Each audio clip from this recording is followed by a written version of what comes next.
And we're back. We are. Cormac, what the hell have you been up to?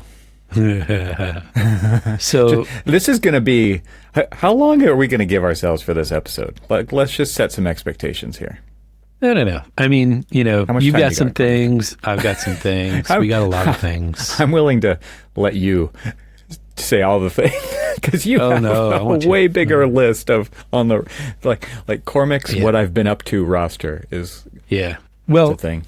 Funny thing here. So I got to come clean with you. Okay. You know how we tried to record a little while ago and I was having microphone issues? Oh, I do remember that. Yes. Yes. And we couldn't get my microphone to work and you watched me like unplug it and plug it back in and all of these other things. Have you tried unplugging it and replugging it back in? Yeah. Let's always start there. Yeah. Okay. You ready to both laugh, get mad, whatever? Tell me about your incompetence right now. Really? Ready? Yep. Do you know that my microphone has an actual mute button on it that I did not know about? Are you serious? Oh my gosh. Here, I'm Cormac, gonna you're muted. Cormac, you're muted. You're I'm muted, lifting Cormac. this up. And so I'm getting some feedback. Don't mess with it. Don't mess with it. There's a button underneath it from like the way that I've mounted it that I did not know it existed because I just never seen it. And so apparently the last time I had moved it out of the way, when you moved it, you just grabbed it. I grabbed it and muted myself.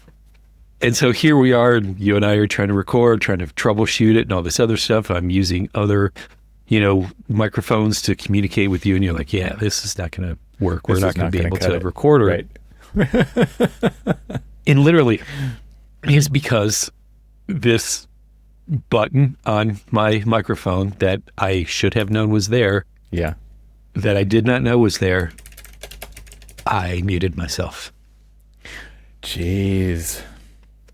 And I was going to give you some like long little spiel about, man, it took me a while, but I finally got it, fixed it. It was that Windows update. It was the the dog ate my homework. Yeah. Honestly, I thought at first I thought it was the Windows update because I had updated my Windows from 10 to 11, and my microphone does have issues with that. However, it has even bigger issues with its operator. Yes, PEBCAC. Or ID10T. These are the IT, the secret code that absolutely IT professionals use when they're working with someone like ID10T for sure.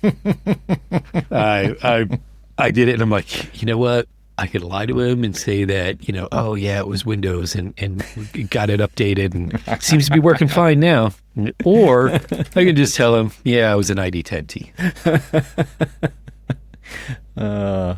If you don't know what an ID10T is, listener, just look it up. Yeah, just write it out. Just write it out. There you go. That's even easier. Do you know the PEBCAC one? You know what PEBCAC means? I don't know PEBCAC.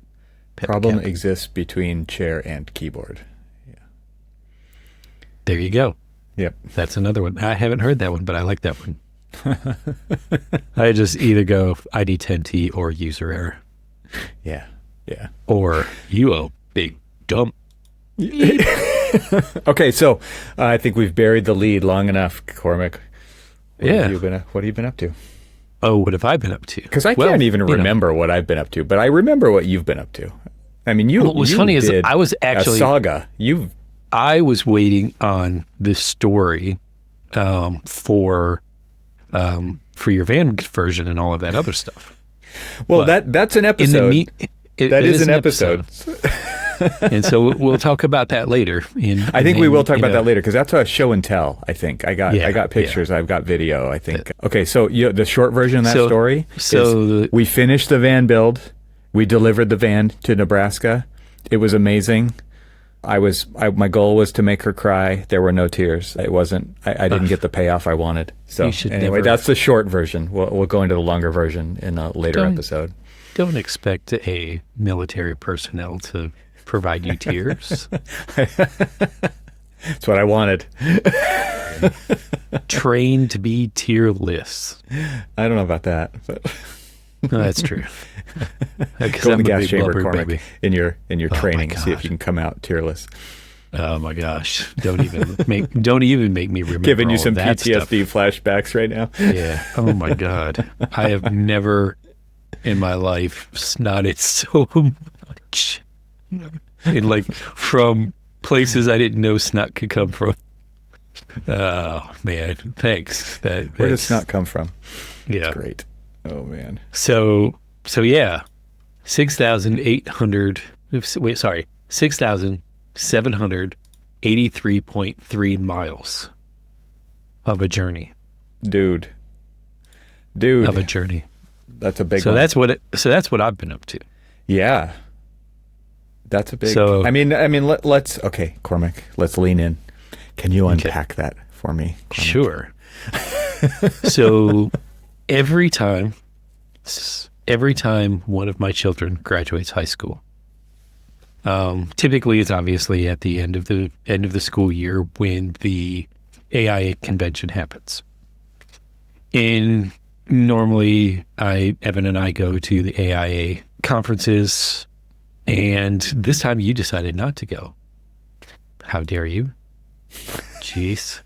Left me wandering. I did have some FOMO, floor. And I left didn't me wandering the miss, floor. I didn't miss going, so I don't know. Yeah, we'll talk about that when I get to that part.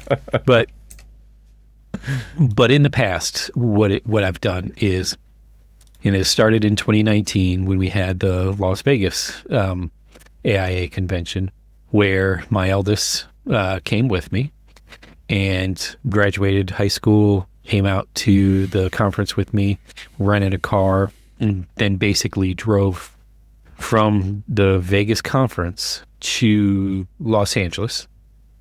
Visited Beach. Some friends there. You went to the coast. Went to the coast, hit the Pacific coast, and then turned around and drove all the way back to the Atlantic coast, trying our damnedest in most cases to stay off of highways, unless it was just like absolutely necessary, which anybody who's ever traveled Route 66 knows that not all of Route 66 exists, and so you have to hop on the interstate for that one. Yep. And so this was no different. My last child, unfortunately my middle child, he sort of lost out because of COVID. However, we are planning. You can't drive. You can't drive during COVID. What are you saying right now? Well, it was all at the height of it and stuff, and then of course he didn't want to do it. You didn't want to do it. How has he been deprived of this? Well, he sort of wanted to kind of just sit this one out because he just was, everybody was worried about everything. I also have the coming of age ritual thing, and 2 of 3 opted out, and I'm like, what? Come on, people. So he doesn't want to truly opt out. His plans is that what will happen is when he graduates college, which because he's got a couple of extra semesters, it will be this December when he graduates, and probably going to wait. I mean, we had always kind of joked about, well, what if we did a Miami to Anchorage trip? And we would drive Miami to Anchorage. Dude. We're coming up with all sorts of like crazy stuff. Now, fast forward to... So delayed gratification means this trip's going to cost way more. That's what I'm hearing. You know me, though. Like, I have an interesting way to make it less expensive than it sounds. Sleeping in the car. Yeah, I got it. I've done that before. Yeah. So this one was no different. So my youngest, which is my daughter, she graduated this, just this past June, and aligned with the AIA convention in San Diego. And we had mentioned it like ages ago. Hey, you're about to graduate. Do you want to do a road trip?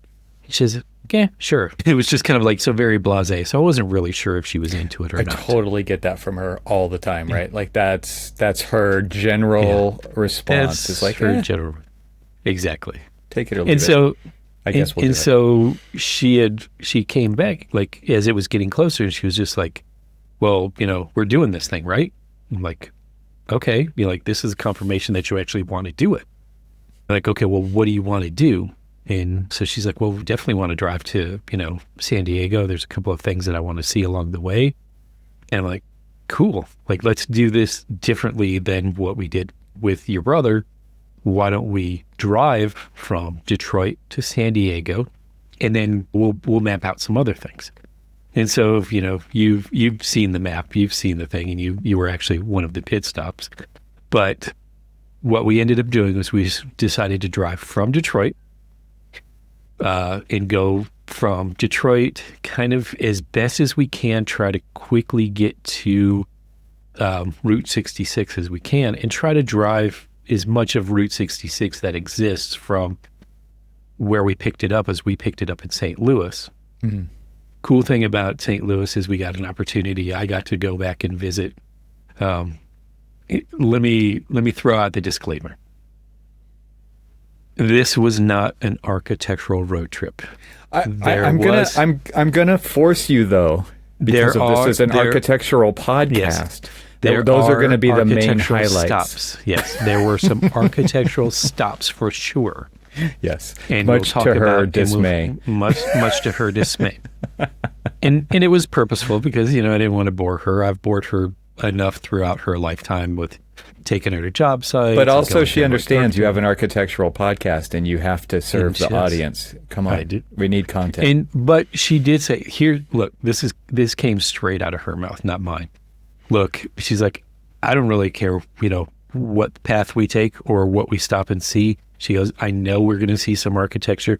I just want to stop and see this, this, this, and this. I'm like, okay. So we got to weave in architecture as part of all of that. And in fact, many of the places that she wanted to stop included architecture because of the very nature of what they were. So we did. So our first stop, we picked up Route 66 in St. Louis.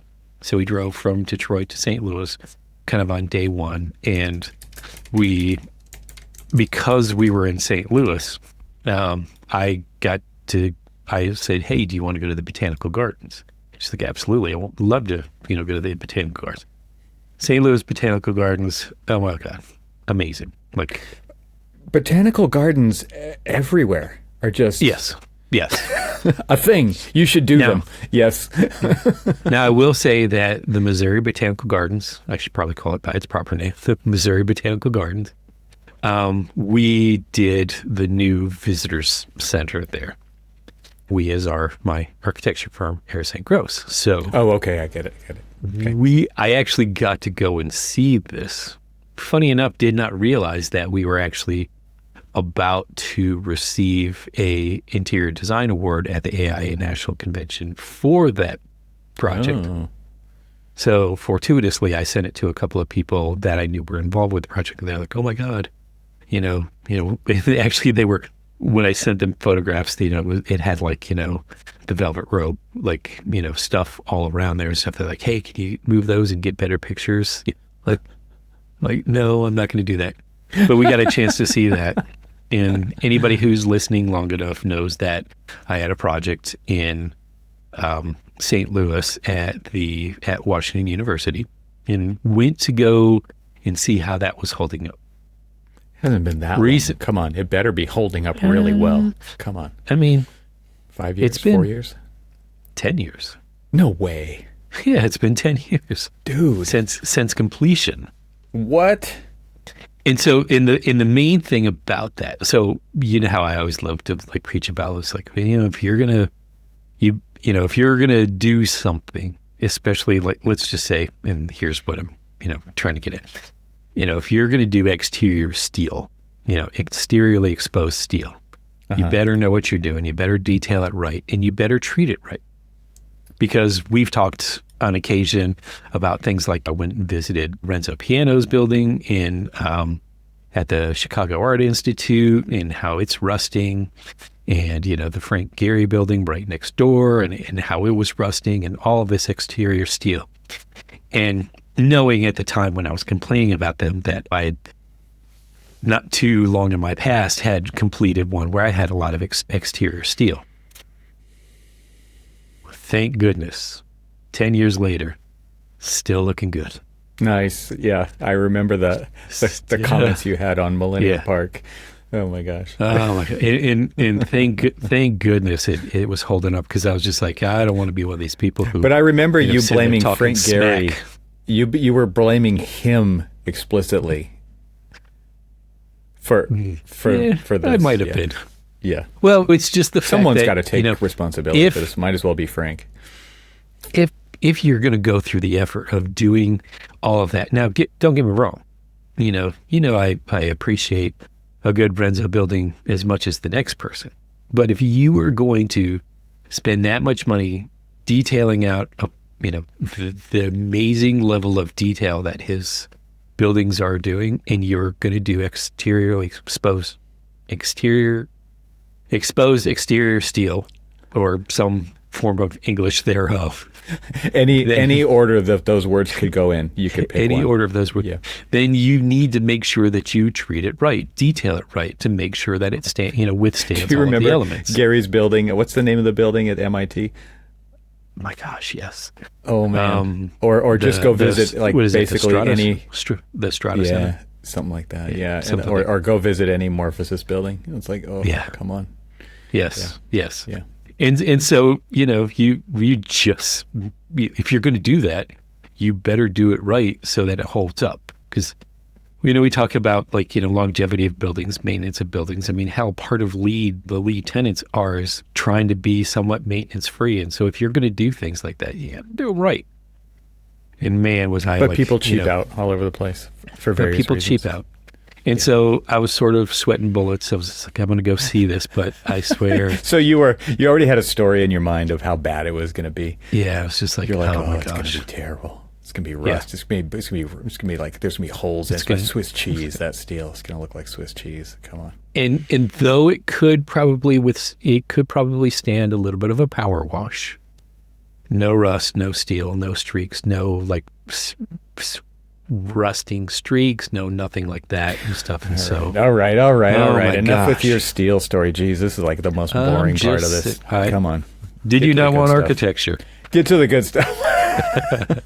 So of course I had to go and pay, my visit to Louis Sullivan, went by the Wainwright building, went by, of course, paid homage to Arrow.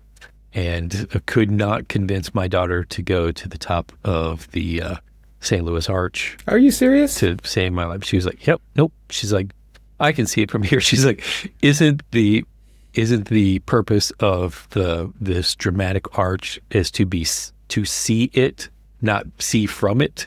I'm like, you're probably right. She's like, "Yeah," and I don't want to go up there. So I'm like, "Come on." I was like, "How many times have you ever gone up a diagonal elevator?"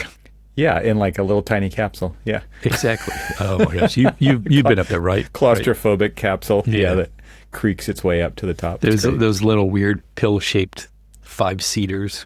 Yeah, very weird, very weird. They're it's fun though. It's an adventure and it's an experience, and it is. Come on, apparently, gotta do it. Look, we've been in New York, and they won't go to the Empire State Building, to the top of it. We've been to Chicago, and they won't go to the top of the Sears Tower. They just won't do any of those things. Like anything that deals with heights. As a parent, give me a break. Apparently, just telling you. I mean, they can climb to a top of a hill and overlook, something, but that's under their own power. But they don't trust architects and engineers enough to go to the top of things. I don't know how well this is made, So, fair enough, whatever. So then the road trip continues on, and the first bit of something that's been on my bucket list. My bucket list is always my bucket list consists of the Architecture 101 slideshow that I was given, decades ago, that, just flashed through some of the most amazing spaces that I've ever seen. And so I pull up the website and I send it to my daughter and I said, "Hey, this isn't quite on the way, but it's not too far off of the path. Do you want to go here?" She's like, "Sure." And she goes, "That looks kind of cool." Like, all right. So we're on our way to Thorncrown Chapel. the wonderful Ife Jones, just amazing space that could we have probably stayed there, both of us, could we have probably stayed there the entire day and just sat there in that space? Yeah, even her. I mean, she was just like, I was sitting down next to her and I look over at her and I'm asking her, I'm like, well, thoughts? She's like, this place is amazing. She goes, why don't you guys do spaces like this all the time? Yeah, that's how the world works. Exactly. It's like, oh, yeah, because this would be appropriate for a school. She goes, I'd go to this school. Yeah. I'm like, you are right. I mean, it's true, though. I mean, that's really insightful, actually, when you think about how people experience architecture or buildings, for the most part, not architecture. And then to actually get into a piece of architecture that does evoke emotion or a response or the senses or and it's like, oh, this is different, right? And then it's like, well, why can't everything be like this? It's like, well, that's what we've been trying to say. But you're like, we trust me, we would love to do all of this all the time. Yeah. I don't think that there would be a disgruntled architect if we could do this all the time. Like, we would just like, yeah, this is great. I want to do more of this. Yeah. But and it was great. And then, I was in communication with Marlon Blackwell. And, unfortunately he was out of office, so I couldn't really go and visit him because he was actually, on his way to the AIA convention too. Probably not in a car though, because who drives from Detroit to San Diego? Lunatics, that's who. Lunatics. But when we were talking, he was just like, oh, you should try to go and buy Crystal Bridges, and there's new building that's opening up, and also we've done something there. And it was the weekend that I think the new Softy building was opening up, and it was pouring down rain once we left Thorncrown Chapel, and we headed in that direction. And by the way, it's going to sound kind of weird, but the Walmart headquarters campus, holy crap, it's nice. Oh, yeah? It really is. Is that like Bentonville area, or where is that? Yeah, in Bentonville, Arkansas, yeah. Okay. And so as we're driving to that, it's just pouring down rain. You can barely see the front of the hood of the car. And so we then got into a small little traffic jam of a whole bunch of other people trying to go to Crystal Bridges as well. And so we ultimately did not go because pulled their ejection seat handle. Yeah, we pulled the ejection seat and decided just, maybe next time. And it is definitely, looking at it, it is definitely something that there should be a next time. Just even revisiting Thorncrown Chapel is enough. Take me. I'm raising my hand. Take me. Absolutely. Let's do that. and so, we decided we were going to, just kind of head on. And so, let's see, we were in Missouri, then we were in Arkansas. And then as we started to continue to drive through, we were in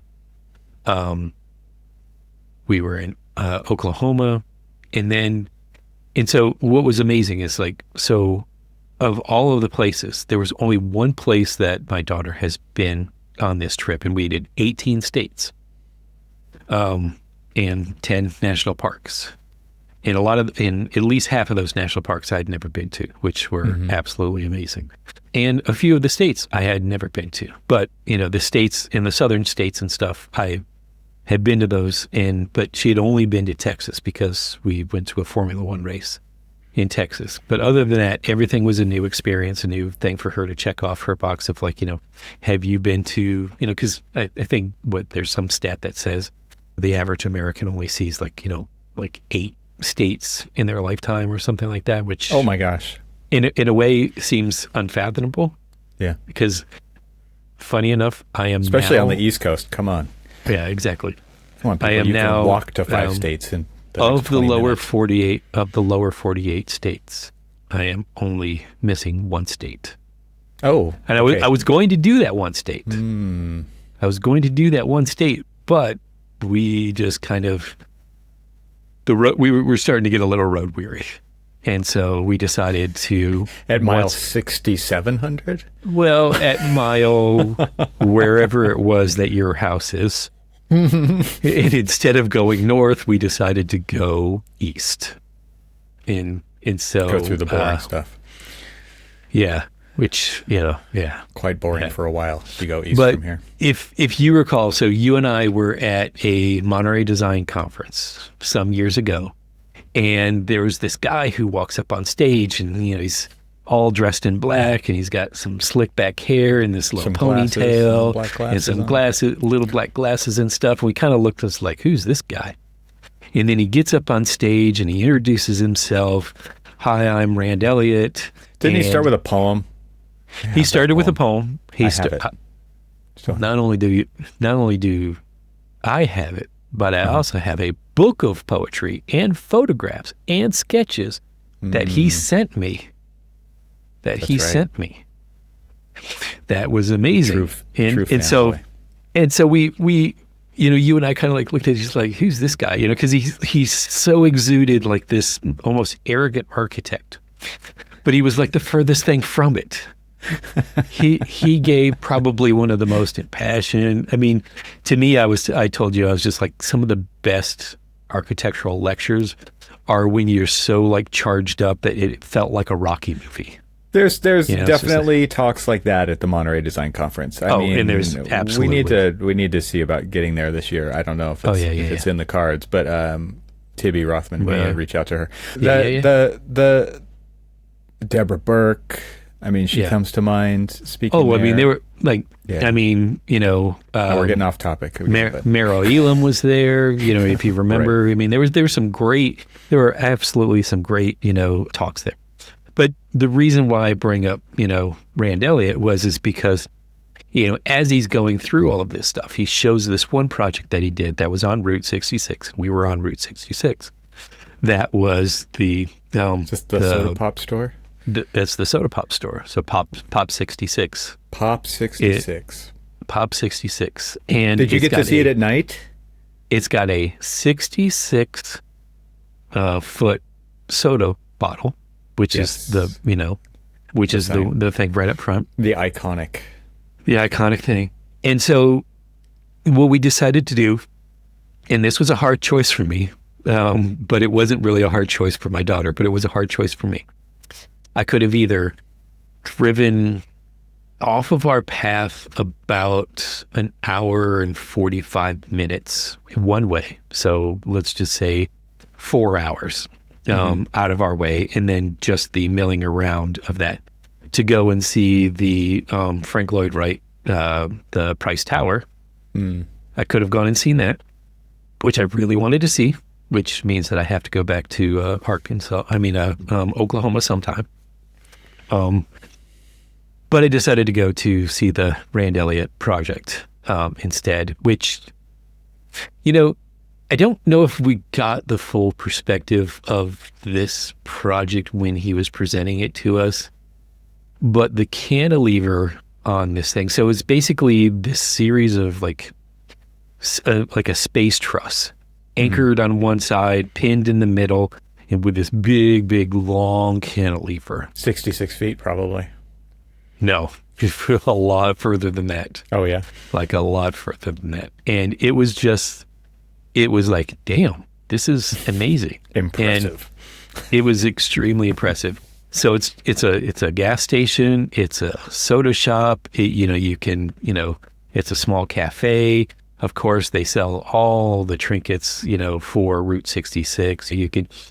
They've got this. But they actually made a destination, right? Like that. They made a destination. It's a destination, so people want to go there, and then you get this extra payoff of that experience. And then, so like, it was something that like, we were going to go, we were hungry, she wanted a soda, she wanted to see what they had because of all of this other stuff. So, I mean, it wasn't anything that I was like, twisting her arm, let's go see this weird architecture. It was, hey, let's go get some food. Oh, by the way, it's going to be in this really cool place. And so, as we were there, there were people from Germany, there were people from England, there were all these different, people like who made pilgrimage the people from Germany were clad in all of this like kitschy Route 66 garb and stuff. I mean, it was just like there was one person who was literally doing the entire stretch of Route 66. They came to America and all they wanted to do is do the whole Route 66 thing. And so they were there riding Route 66. And that was the kind of the fun thing about this is just like, you're going to see some things on Route 66 that time has forgotten. Wall Drug, all of the, Wall Drug, sorry, that's up in South, yeah. That's in South Dakota. So I was in the wrong state. Anyway, but I mean, you're going to see like all, things like that, all along that. You're going to see some things that because of the interstate, that time is forgotten and everything else. And you're going to, run into some lady as you're filling up your gas tank, and she's going to start telling you about this covert CIA program where they're, using black magic to harvest women's, sex organs to create and create children for explicit use by the CIA. I know that doesn't sound like a very architectural trip, but that was one of my experiences at a gas station where this lady comes up to me and she starts telling me this. At first she looks at the back of my truck, and I've got a U.S. Army veteran thing on there and all this other stuff, and she was thanking me for my service, and I was like, okay, cool, thank you and stuff. And then she started like in on this. Just needed someone to talk to. Absolutely amazing tale of and you have to like entertain it because you are who you are, and you can't just say, I've got to get on the road. See ya. I totally should have, except for so then after a while I start knocking on the truck, and because my daughter's like, sitting in the save me. My daughter's sitting in the passenger seat, and I'm like knocking on the truck, hoping that she would get out and come and say, hey, it's time for us to go. She said, no. She heard me knocking on it. She's like, I knew what you were doing. She goes, but I needed to she says, I needed to hear the story to the end. I was just like, you got to be kidding me. She's like, and then, okay, so then she's like telling me this fantastical story about being chased by that she's a PhD that used to teach at some university, and I'm going to keep the names of the universities and all this other stuff. And she was like run out because people thought that she was crazy because of these, the harvesting that was happening to her and everything else. And she felt like the university was in on it. And, and then, she said that she had, tried to travel to Big Bend, Texas, where the Freemasons had taught, she was a grandchild of two different Freemasons that her grandfathers taught her how to break the spell so that she couldn't be trapped. And so there was a certain tree that she could go to in the Big Bend, Texas area, that if she sat under that would break the spell. And, and I guess we weren't necessarily too terribly far from Texas, although I felt like we were pretty far from the Big Bend area, but it was still one of these like really weird things. And so as she's like going on and on and on, like my daughter's hearing all of this, and she's like, I got to hear all of this story. Like I've got to have closure to this story. So then the lady, goes, and she's like, I see that your wife's with you. If you get trapped between a couple of semis, you need to get out of there and keep driving, because if your wife starts to feel warm, that means that the semi in front of her is using black magic to, like harvest her. And I was just like, I was just like, you're starting to freak me out now, because it's not my wife, that's actually my daughter.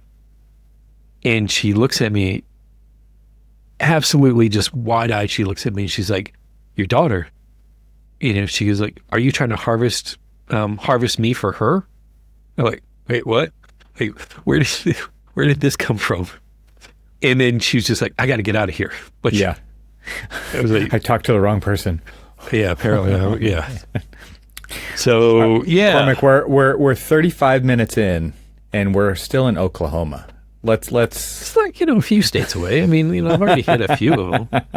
So anyway, continued to keep on marching. Went through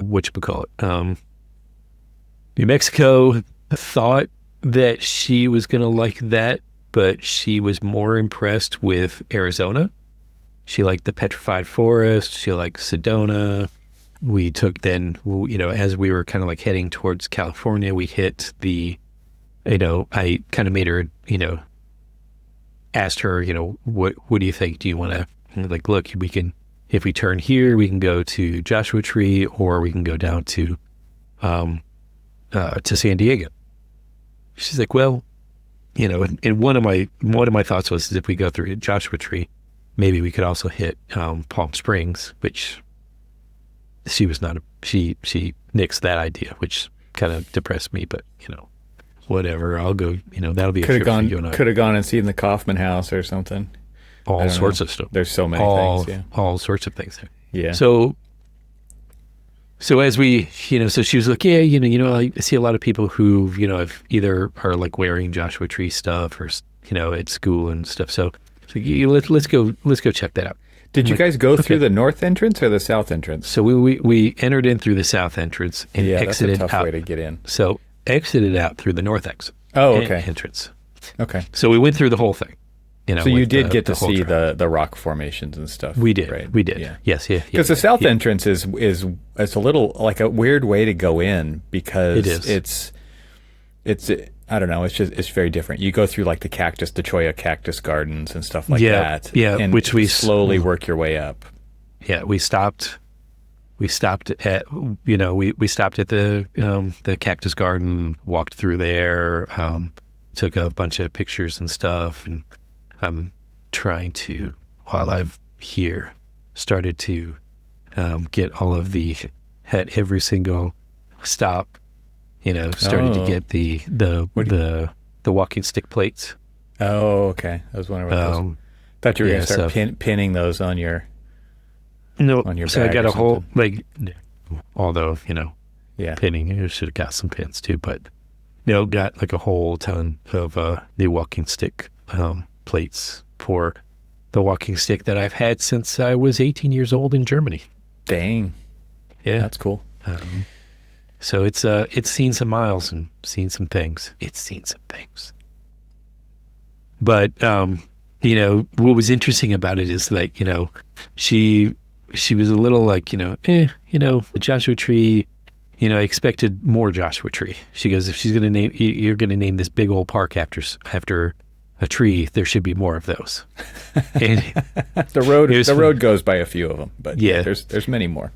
Yeah. So what was funny is that when we exited out of the north side, went through 29 Palms and places like that, we saw these big, massive Joshua trees, and we're like, why weren't they not in the park? And she's like, why weren't they in the park?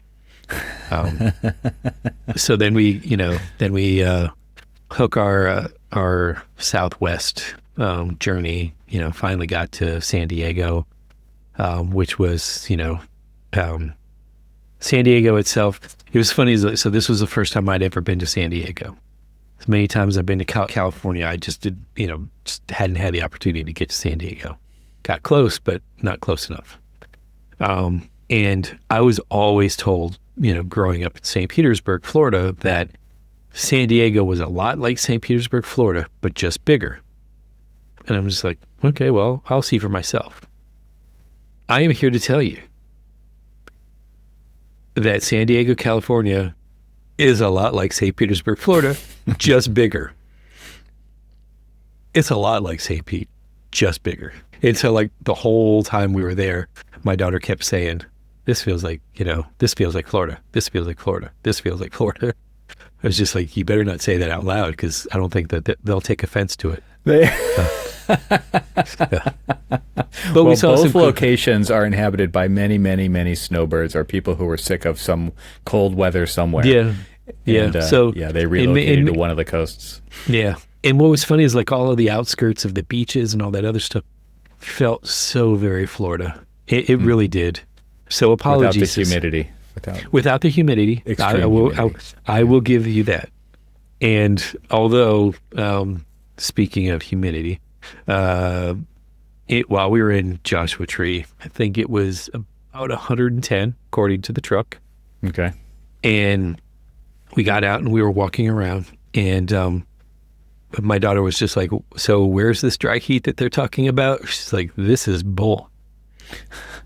Because it was just like, oh, it's desert heat, but it's a dry heat. She's like, whatever. She told me she prefers the humidity. I'm like, you are crazy. Like, ugh. She did. Actually, I forgot that she told you that. Yeah. It is very weird because trust me, I don't. Yeah. I'm perfectly fine with, some nice dry desert climate, or, California's not dry desert, but, weirdly, even on the coast, you don't have the same humidity that you have on the coast of Florida. Like, Florida's just swamp. And I'm not talking about just the physical locale. That's what it makes you feel like you are. It feels like, it makes you feel like you're in a swamp.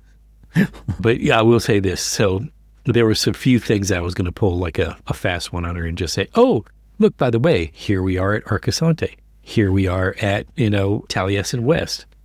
Funny thing, though, is that we were there early in the week, and they only open from Wednesdays through Sundays. Guess what days we weren't there? Yeah. We weren't there on a Wednesday through Sunday. It's like if we stayed 2 more days. Yeah, because the conference started on what, Wednesday or Thursday? So you were just before that, yeah. So we were there just before that, and I was just like, man, I really wanted to see Taliesin West at the very least. Now, you and I talked about, I didn't really miss much by not going to Archispeak, but I still sort of wanted to see it. Oh yeah, no, it's still worth seeing. I think it's worth seeing Cosanti and Archispeak both, but when you're in the area for sure. And but it's one of those things where the plans were much bigger than the reality, right? Yeah. And so you experience the reality and kind of the it's hanging by a thread nature of that community. It's a little disappointing in the end, I think. So grand vision, not a lot of ability to follow through and pull it off. But didn't get a chance to go to Taliesin West. But it obviously the plans in the future are to try to get out there someday to see that. Yeah, it's worth it. But, one of the things in the San Diego area is since I already knocked off one of my bucket list items, and then I last year when you and I were together and we got to go to, whatchamacallit? Really? Whatchamacallit? British Art Museum? No, well, British Art Museum. To Exeter Library. Yeah. Exeter Library has always been number one on my list, which, of course, apparently I couldn't remember it and called it whatchamacallit. Whatchamacallit Library. Yeah. Whatchamacallit. I didn't even give it the library part of it. But anyway, so, once that was knocked off the list, then the second one to rise to the number one spot was always the Salk. And so had the opportunity to see it from the exterior. And so there's a few people who, I think listen to the show, who were on that excursion with me. And we tried our damnedest to talk our way into the tour. We tried our damnedest sold out tours. Yes. The sold out tours that, because AIA monopolized. Yeah. They monopolized it. They bought up all of the tours and basically sold it through theirs. And great. I mean, you should be, because you're, trying to, sell this nice experience of architecture and all of this other stuff. However,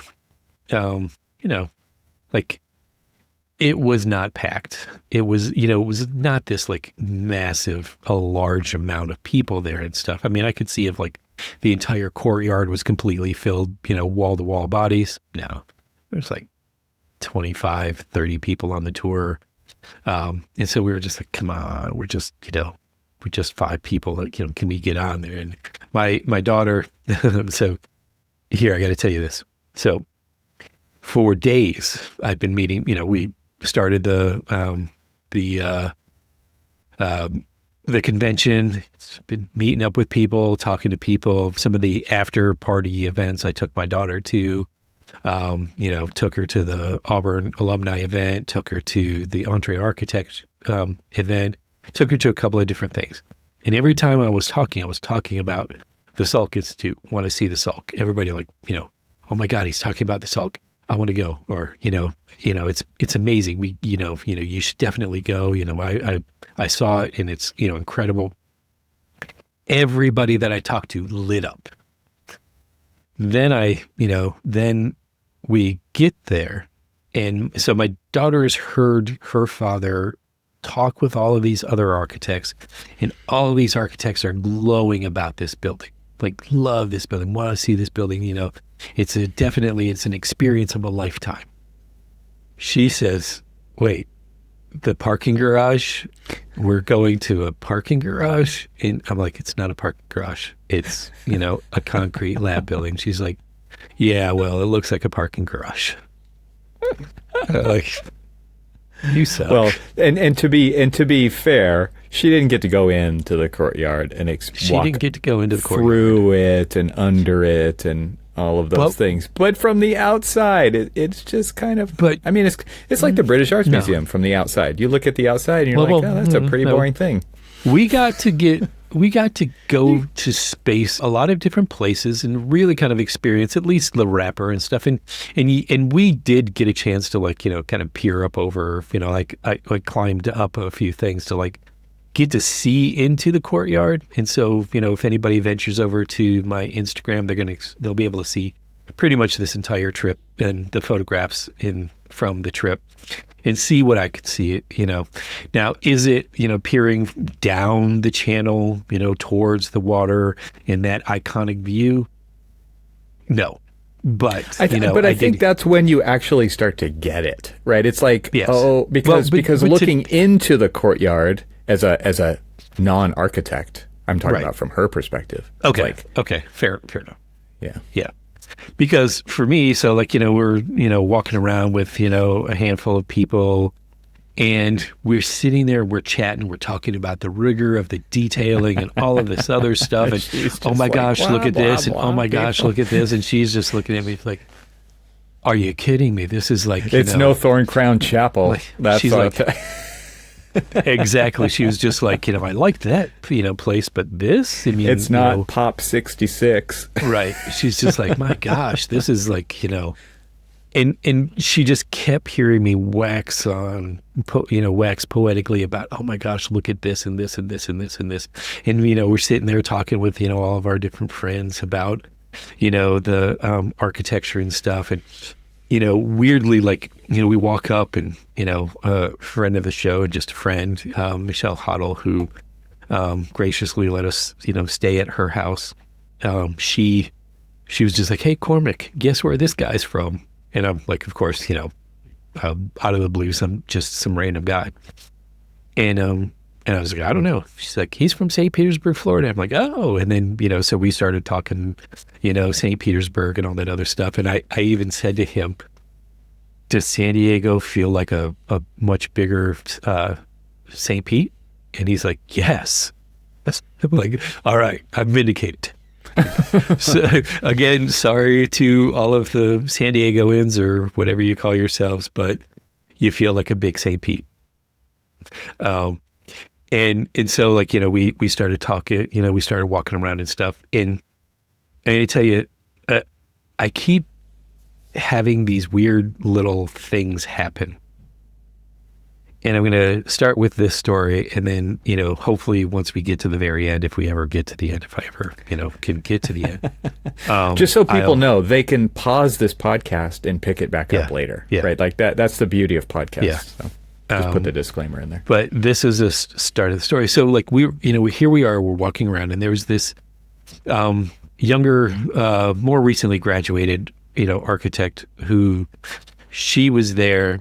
And she was at the convention, and she took the bus or the train or something like that up to La Jolla, and she was walking around Salk Institute. She was walking around the UC San Diego campus, And so, she kind of just met up with, we just kind of like all of the architects who were like walking around the building kind of like started to walk together. So it was like this big kind of like, massive like flood of like, like a swarm of bees at the building, Black bees. Yes. Yes. Well, actually we were all in non-black. Ooh, look at you guys. All of us were in non-black. Wow. Didn't get the memo. So one of our friends had, we had started talking and we were all introducing ourselves and stuff. And I had my back to this person, and another one of our friends was like, "Hey, do you listen to, Archispeak podcast?" And she was like, "Oh, yeah, of course." And with my back towards her, I just said, "Oh, really?" And she was just like, "Oh my God," like recognize the voice. I'm like, that's so weird. That's weird. Yeah. It is so weird that people recognize me by my voice. Yeah.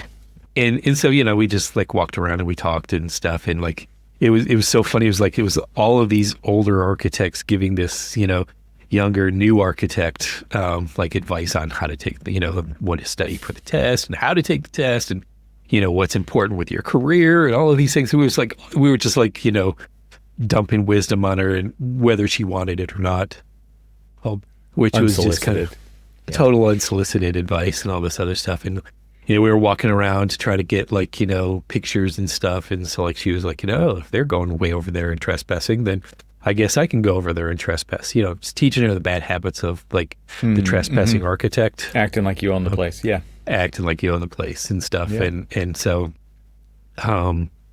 it was fun. It was, as we were walking away, my daughter just looked at me. She's like, 2 hours.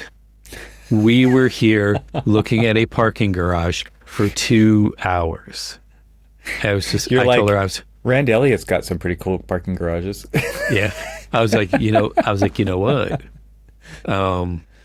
We could have been here a lot longer if we would have gotten inside. So you're very lucky that we didn't get inside. Right. And she's just like, oh, thank goodness then.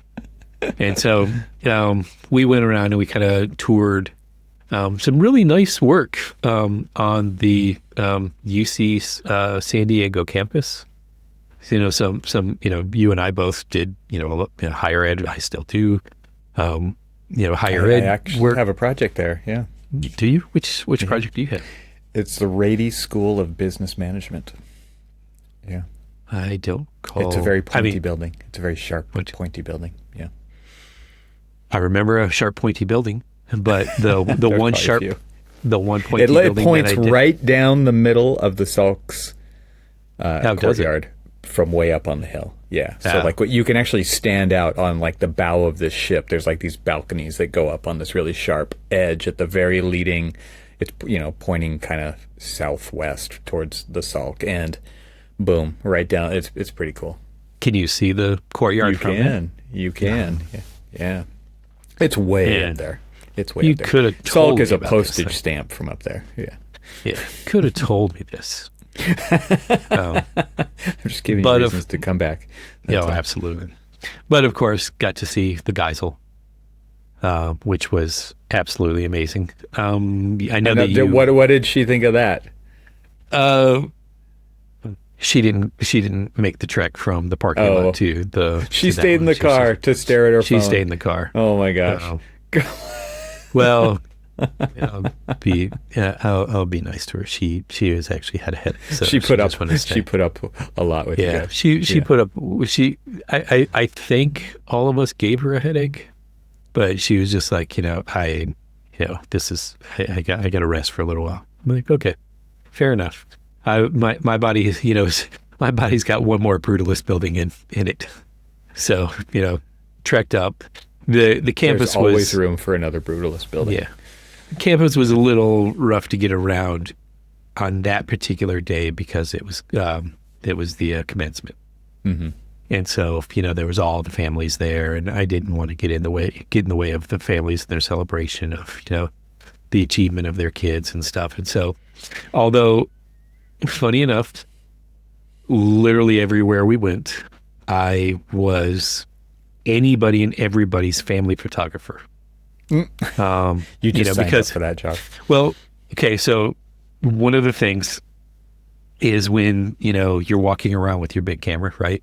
Yeah. People see that big camera in your hand and they're like, oh, you know how to take pictures. Could you take a picture of us? You're automatic. And so that automatically just, puts you into, the photographer. And I'm like, sure. And so I took a couple of pictures of a couple of graduates at the Geisel. And, some of the pictures that I was taking, were, obviously all very artsy and all this other stuff.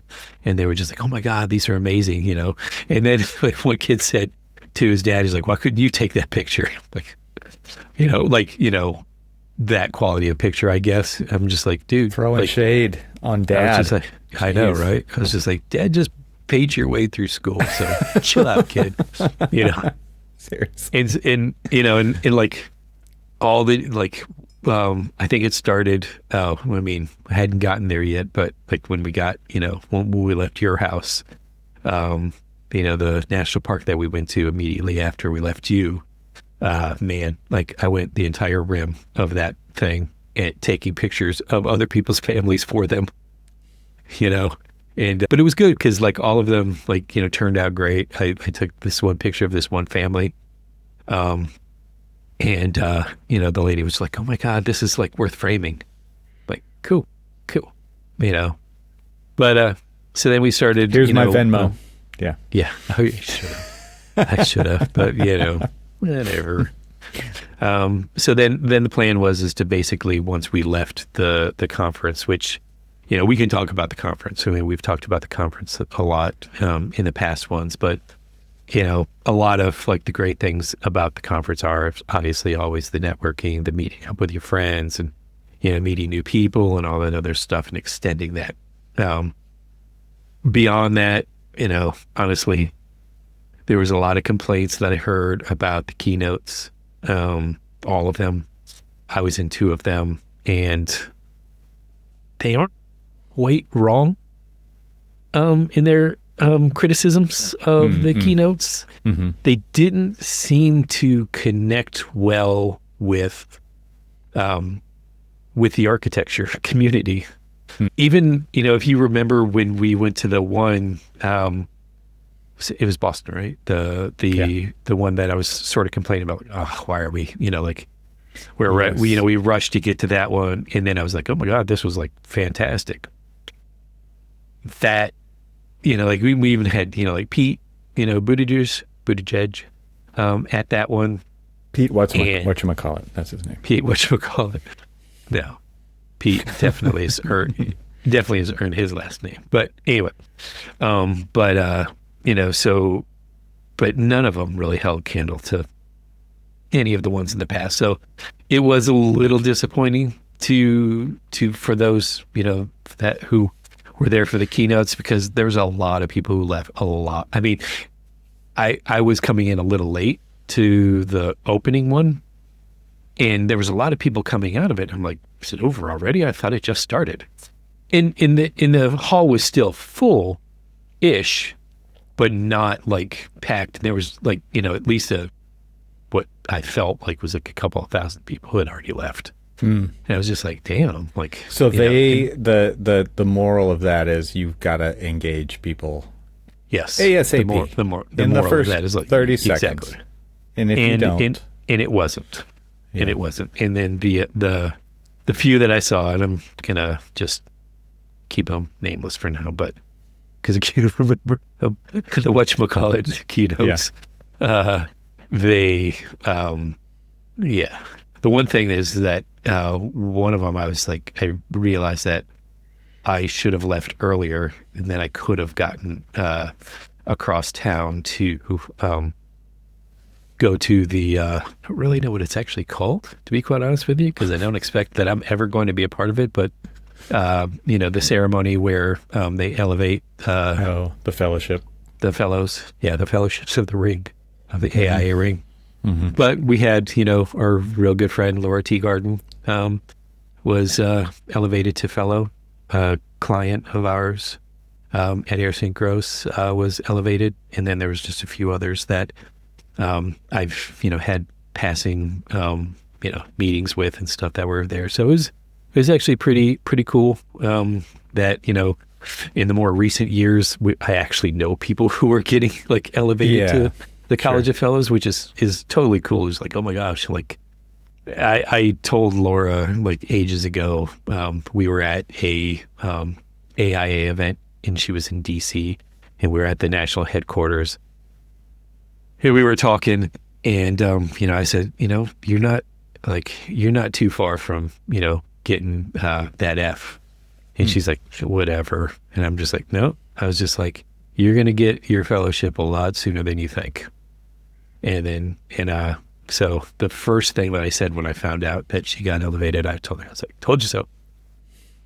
Told you so. She's like, you know how you never want to be told. The funny thing is, like, she had to work her ass off to do that, right? It's like, like, I think there's this misnomer that you get chosen based on some things you do. No, you work you got to do that submittal, and it's ridiculous. Well, so like the submittal and all of that other stuff, but all of that the really things you have is to do to just, even get to that point. Like it's the body of work of the influence that you have on the profession.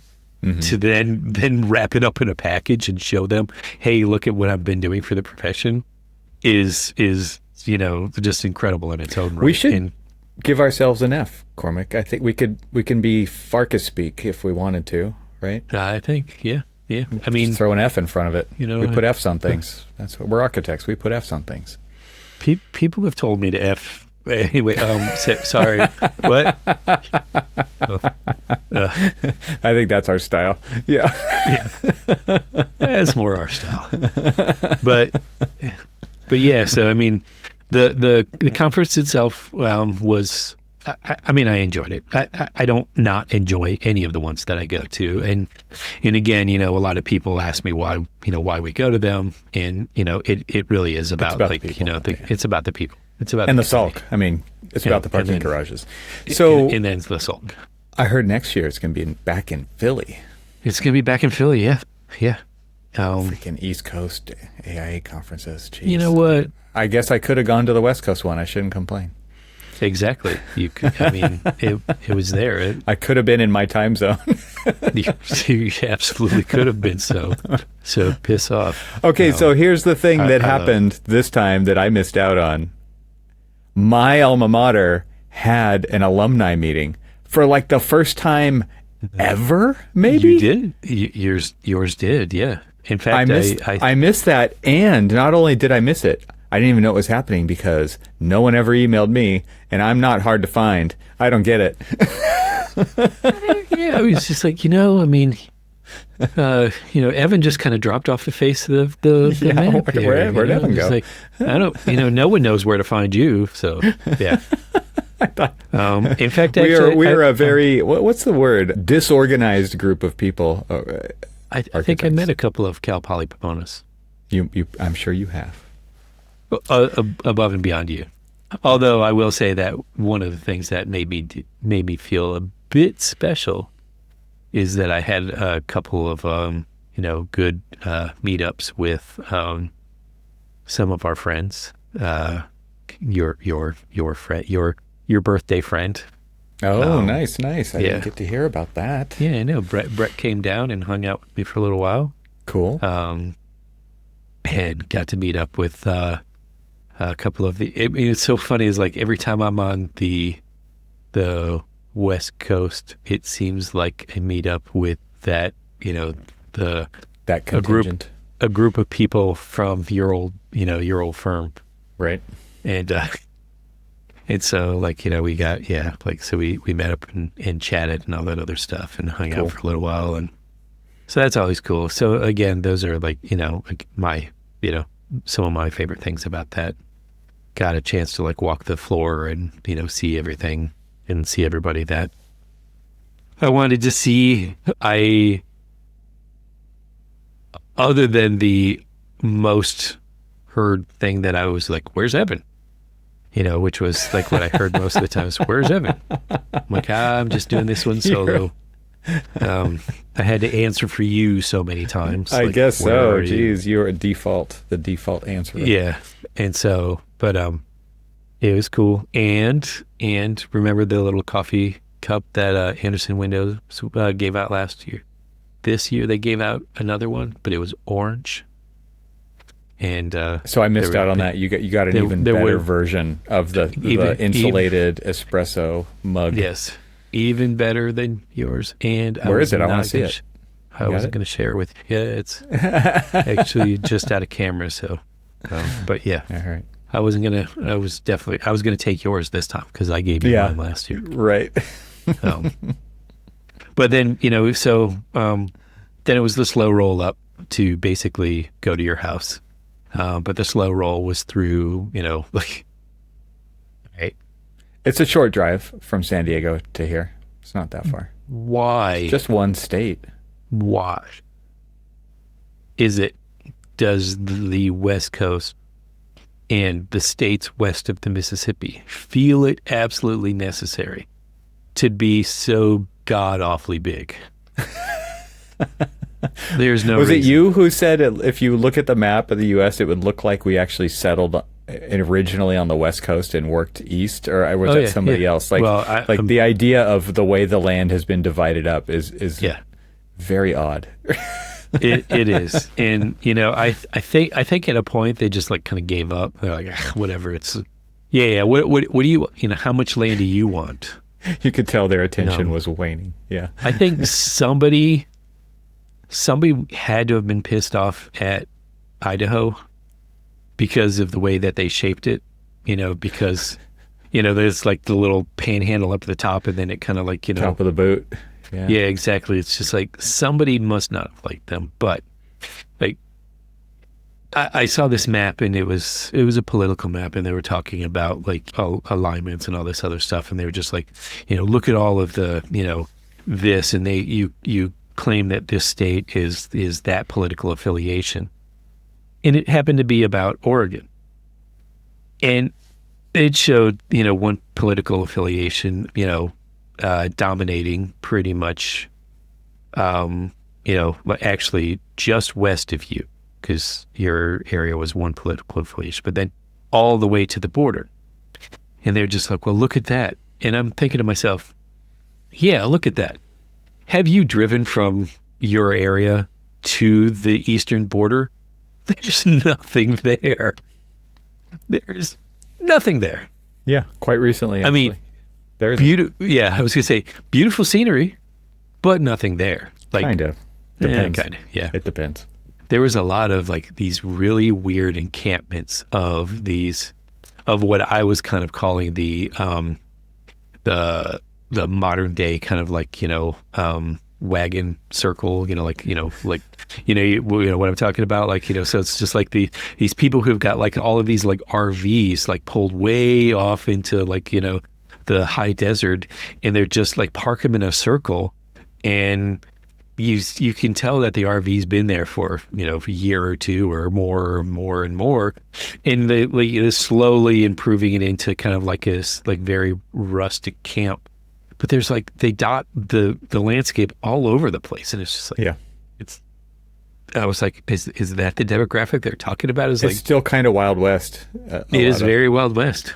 Yeah, as soon as you get east of the Cascades, which is we're at the bottom of the Cascades, which go all the way up through Washington and stuff. It's high desert. So yeah. So we, once we made it all the way through California, got a chance to see a friend of ours in Huntington Beach, but then kind of just slowly moved up. And again, it was one of those things that as we were driving north from San Diego and leaving the conference, every architectural thing that I wanted to see, that I wanted to tour, had been closed. For tours and all this other stuff. And I wanted, the last time I drove the Highway 1, is that what it's called? The Pacific Coast Highway? Mm-hmm. Mm-hmm. Yes, the last time I drove that, I wanted to see the Hearst Castle, but didn't get a chance to see that then because it was closed at the time, and then didn't get a chance to see it this time because it was closed again. Oh, and man, yeah, it's a cool thing to see. for sure. Yeah. So one of these days I'll actually get to see it because there's plenty of things to see. Did not even bother trying to drive through LA. Just drove around it. Did not drive through it. Kind of wanted to see LACMA though. I did want to see that. There are a few things that I did want to see. Right. It is finally open. Is the George Lucas Museum open? Whatever that's called. It is not open. It is not open yet. It's open soon, but the exterior is finished. Okay. And so, I could have at least, but I do want to see that one too. So maybe next time. There's so many other cool things to see in LA too, like the Getty and the Getty, get up to the concert hall. There is stuff downtown. Absolutely. The Broad and want to go back Bradbury to building because I've always wanted to tour. Why am I blanking on the greenhouse? Oh yeah, in Pasadena. Yes, but I have only been on the outside of that one, looking at a couple times, and wanted to see that one, but did get a chance to go by and see the Frank Gehry house. Oh yeah. What and, did Maggie think of that? Oh my gosh, she was just like, really? So what am I looking at? Like, exactly. That's exactly what you should. More questions than answers. Yeah. Like it is not for you. And she was just like, so she just kept looking at me like, Are you serious? Ooh, look, it's like, ooh, I kept doing U-turns in the thing. And so people kept like wondering what the hell I was doing. Cause I kept like, driving and then like taking some shots and then doing a U-turn in this middle of the street and then taking more shots and stuff. And she was just, you didn't feel safe to get out and go walk over there? I mean, this is Malibu, some rough neighborhoods. Is that Brentwood? Where is that? Yeah, that's Malibu. It's in Malibu. Okay. Yeah. And, but then got to see a couple of other, a couple of other things in that area that he did like early in his career that I was familiar with. So, got to see a few things. And again, she looked at me like, really? This is what you like? She's like, give me some more, give me some symmetry, damn it. She wanted some eye candy. That's what she wanted.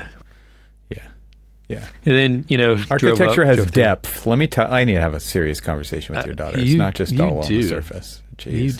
You do. You need to, because apparently it's not getting through to her. Well, she does. You could talk about it for 100 years and she wouldn't listen. But if I can't, somebody else, maybe. This is what she does to me every time. I talk about architecture. She spent the whole time I was walking around the Salk Institute texting her mom, saying, I don't know what your husband is doing, but, he's sitting there, weirdly, like holding some kind of court, like talking about this stupid building. Your wife is like, yep, that was me last summer. I was that. Yes. I was you last summer.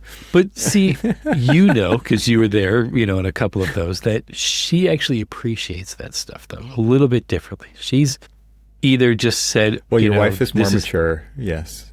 She's probably at the point it's just like, it's going to happen regardless. So just let him, let him just do whatever. Let him enjoy his thing. Yeah. Jeez.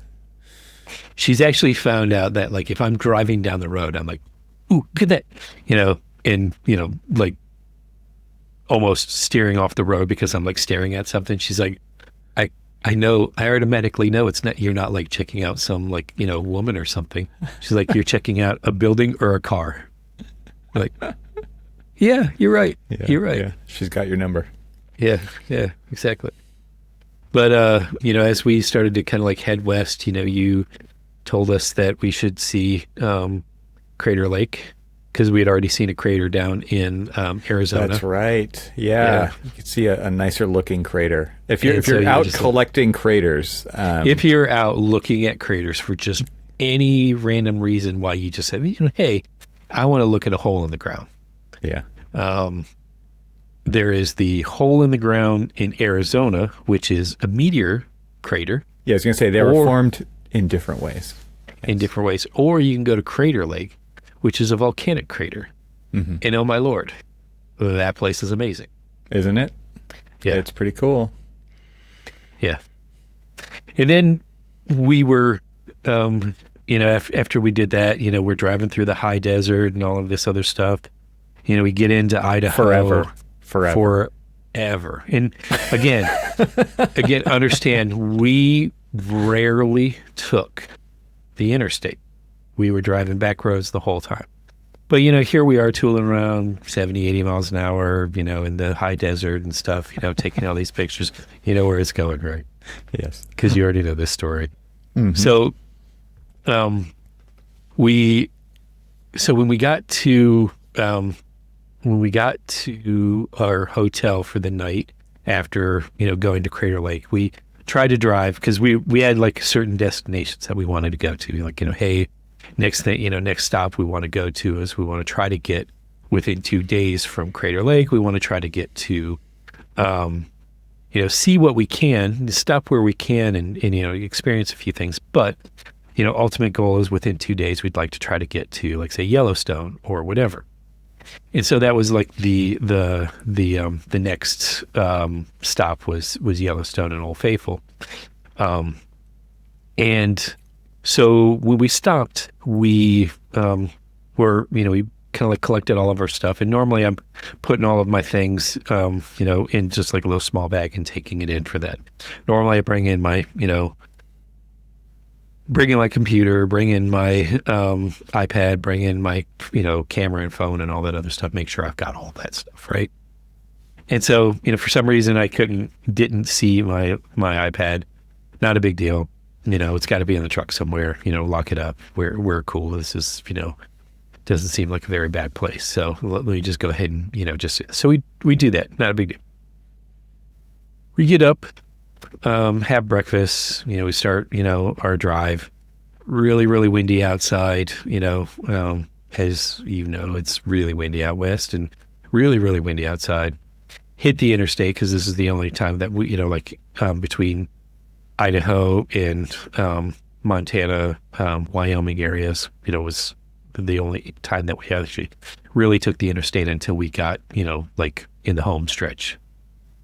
And then something like hits the truck and, I see something like fly in the background and I'm like, what the hell is that? I kind of pull off to the side of the road and I'm like looking, I'm like, did I hit something? Did I kick something up, from the from the highway? Did it like, hit the, the truck? Do I got like a little dent or did I run something over? Nothing. Everything looks fine and all that other stuff. So I get back in the truck and we start to drive away. And I've got notification that popped up that said, you're disconnected from your iPad. I'm like, wait, what? Oh my God. That was the iPad that flew off. That had been on the car for how long now? So sitting on top of the car. When I was packing up to leave your house, I apparently set my iPad up on the roof and completely forgot it was there. Mm-hmm. Because we were like pulling stuff out and we were putting stuff back in and we were rearranging everything. So like, I one of these weird people who like I need to see out, like I use all my mirrors. So I, don't want anything like blocking and obscuring the rear view mirror. So I got everything's like all in order and everything else. So just a little insight if you ever travel with me that, I like to keep a nice tidy car when I'm on the road. And so like, did all of that, completely just blanked on the fact that I set it up on the roof. Mm-hmm. And so literally for 545 miles, that thing stayed magnetized to the roof of the truck until at the very, last go round, somewhere east of Boise, Idaho, it decided that maybe because of the wind, the forces were just too much. Forces were just too much, and it let go. It stayed on the roof again for 545 miles. I charted it because I charted my whole thing just to make sure, find my phone and I put in, everything and all that other stuff. Now, it doesn't necessarily include the loops around Crater Lake, so it could have actually been a little bit longer, maybe 600 miles. But from where it was last seen, because I found the actual case with some glass in it, but I could not find the iPad itself. but I found at least the case. So I know exactly where the last, its last resting space was. And then I charted that back, my route to Crater Lake, and then Crater Lake to your house, 545 miles. It was absolutely insane that it hung on the roof that long. Now it really wanted to get found, and it just couldn't wait any longer. Yeah. So I got a new one. And the case is probably to like that's the thing that kept it on the roof, right? Because that's where the magnets actually. I mean, there's magnets in the iPad too, but I think it's the case that actually. It was the case, and so this one has got ones where like I've stuck this to the refrigerator, and it's stays on there and stuff. So I'm like, I've got high hopes that the next time I forget a iPad on the roof, that it's going to hold on. Oh man! Well, pour one out for Cormac's iPad. Pour one out for old Cormac's iPad. So by the time I got home, the new one was sitting there. I called up the place. Couldn't go a day without it. Because it was one that I purchased through Xfinity Mobile, and so I called them up and said, hey, I want to turn the service off because like I don't have the iPad anymore. I'm like, because I blew it up. Yeah. I was just like, it is lost. It will never be found because it is in probably a million pieces. So I know where it's lost, and it's lost to never surface again. Because it was just like, do you want to report it stolen or missing? But no. Yeah, I don't want to report it stupid because I was stupid and left it up. Yeah, and so, and so they're like, oh, you have like, the insurance on it. We can just replace it for you. I'm like, oh, cool. Let's do that. I mean, it's $15 a month for the data plan. So I have that, and I use it so much. I use it, in school when I'm teaching and stuff. I use it at work. I use it for, personal. We just had a power outage for the last 4 days, during the 4th of July holiday, and it came in handy. So I remember when you didn't have one, you were always asking, "Should I get one? Should I get one of these? Should I do?" And when you finally did, you were just like, "Oh yeah, now I know why you kept saying I should get one of these." Kind of cool. Yeah. And now I don't think that you use yours that much anymore. It's sitting right here to my right, and I don't use it a lot. Yeah. So maybe it's just. I actually have an iPad Mini that I actually use quite often. Yeah. Okay. Yeah. No. It's definitely something like, because like when I'm trying to show somebody some, like precedence example or something like that, it's a lot easier to show them on an iPad with a bigger screen than it is with my phone. So, like, for sure. So he took me a while to finally listen to you, but I think I did. But, so then. Any other highlights after that, after the great iPad incident? So, hit a couple more national parks, completely blown away by the Tetons. Was completely amazed by those. But then, so as we barrel home, because I think, she was starting to miss the dog, and, we just wanted to, it's a long trip. It's a long trip. To wear on you. If you're not really breaking it up and everybody's not there and all this other stuff to do other things and stuff, it starts to wear on you. So, learned my lesson from the last trip that, it's just like, all right, when you start to feel like it's time to, head home, you just start heading home. So we didn't shortchange anything. We still did a couple of stops. I got to see another one of Louis Sullivan's bank buildings because I'll get to see all of them in the not too distant future, just because I want to see all of the different jewel boxes from, I guess that's what they call them, the jewel boxes of all of his bank buildings. But then realized that wasn't too far away from the John Deere headquarters. So I had to go to the John Deere headquarters, and that was like the last architectural stop. And it's another one of those, you're like, damn, like, you saw that in the slideshow. You saw, the like the bucket list was made with things like that.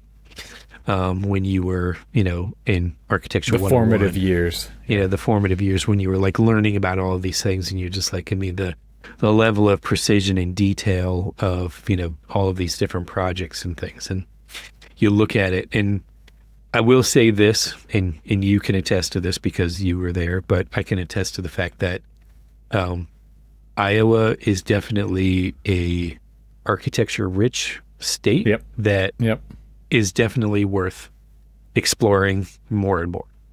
I just went over to your Instagram, Cormac. I don't see any John Deere headquarters. You better get some stuff posted. Jeez, I did do John Deere. Slacker.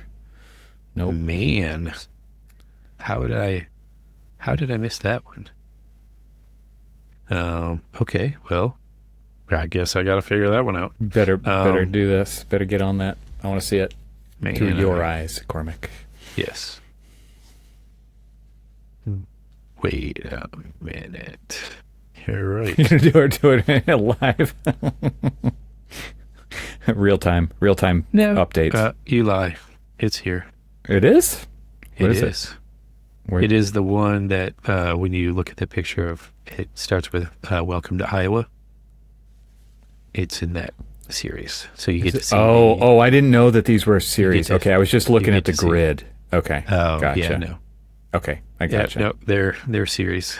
And cool. So, and just, the Corten steel, just like, everything about it. It's like, it's amazing. The jewel really box cool. from Louis Sullivan, even, I'm going to tell you guys, Iowa, like some of their rest stops, there's some pretty, like, like, okay, I mean, Iowa, you said, like, if you're going to rest here, let's at least give you a nice place to rest.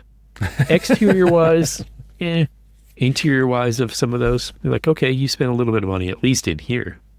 And yes, I know John Deere is not in Iowa per se. It is just over the border in Illinois, but in Molina, but still, it's, part of that whole, like, kind of thing. And Iowa is definitely not something that you should shrug your shoulders at and say, what's in Iowa? Correct. There is a lot of stuff in Iowa. Correct. Yes. So yeah, that was a very, very long trip. And then immediately after I got back, I had to get back to work and start back at the going back and doing some punching for building and all of this other stuff. And I want to kind of like close with this one because, I sort of told you I might. So when I got back, it happened to be like Baltimore does this thing, and again, kind of check out the Instagram. But Baltimore does this really cool thing where they have like these big tall clipper ships and everything else, like these old, sailing vessels come in and they fill up the inner harbor, and it's this big festival, and it was just, some amazing like boats from all over the world. Spain, Italy, Argentina, they were all like docked right outside of our office. And then there was, a bunch of other ones. So I get on the water taxi to go from where I was staying to the office. And as I'm coming across, there's only 3 people on the water taxi. Some guy who happened to be wearing a rugby shirt. So I was going to ask him about that. And then this other guy. And this other guy was kind of like walking next to me as we were getting off of the dock and, kind of walking somewhat in the same direction. And he asked, he looks over at me. He's like, is this something he's from the West Coast and he's, happened to be in Baltimore for something. He was just like, hey, is this normal? Does Baltimore do this all the time? And so I was just like, yeah, I mean, it was like every year, Baltimore has this, this big festival where the big ships come in and all this other stuff. And it's, it's really amazing. And I kind of, talked a little bit more about, some of the stuff that you can see while you're there. Kind of sounded like I was the, Baltimore tourism. And he was just like, I know your voice. He goes, you have a podcast. It's the Archispeak podcast, right? And I'm like, yeah. And he was just like, That's You're like, I'm not weirded out right now. Yeah, it was just like, it's kind of cool. It was another one. It's just like, so I like, again, it's this kind of weird thing. It's like, oh yeah, I've been doing this for so long. I guess my voice is somewhat recognizable for people to listen to. But it's just weird that people recognize, like, he was listening. That is super random. That one was like, this one in particular is super, super random.